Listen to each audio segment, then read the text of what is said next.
Anus, fetus, porus, focus, fòrum, currículum, sèrum, penis.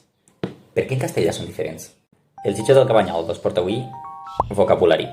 La resposta és senzilla, a causa del nominatiu o de l'ablatiu. A tots vos sonarà d'alguna cosa el rosa rosae del llatí. En llatí hi havia 5 declinacions. I què és això de les declinacions?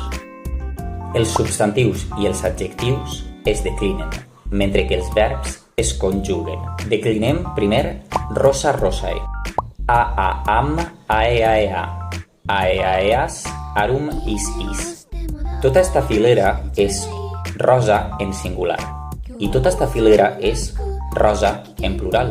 I perquè necessitem 6 maneres de dir rosa en singular i 6 maneres de dir rosa en plural? Perquè això depèn de la sintaxi, o sigui, de la posició que ocupa la paraula en la frase. Per exemple, el nominatiu s'utilitza quan la rosa és subjecte de l'oració. Per exemple, la rosa és bonica. Ahir rosa és subjecte, o sigui que en llatí es diria rosa.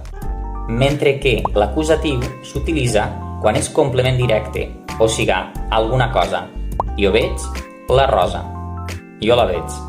Llavors, rosa, així s'hauria d'escriure rosam. Molt bé, la primera declinació no ens interessa. Centrem-nos en la segona i en la tercera. Us, i, o, i, os, orum, is. Comencem amb la primera filera com anus, fetus, focus i porus.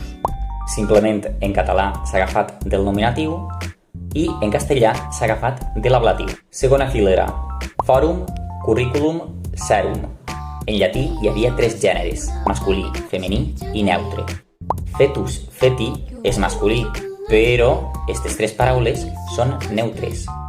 Fòrum, fori o serum, seri. I si declinem la segona declinació en neutre seria i, o.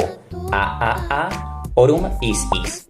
Fòrum, nominatiu en català, foro, ablatiu en castellà. La A del neutre de la segona declinació és molt interessant perquè en anglès el plural de referèndum és referenda. I per últim, els de la tercera declinació. Penis, penis, penem, penis, peni, pene. Nominatiu, ablatiu. Penis, pene. Au, cacau.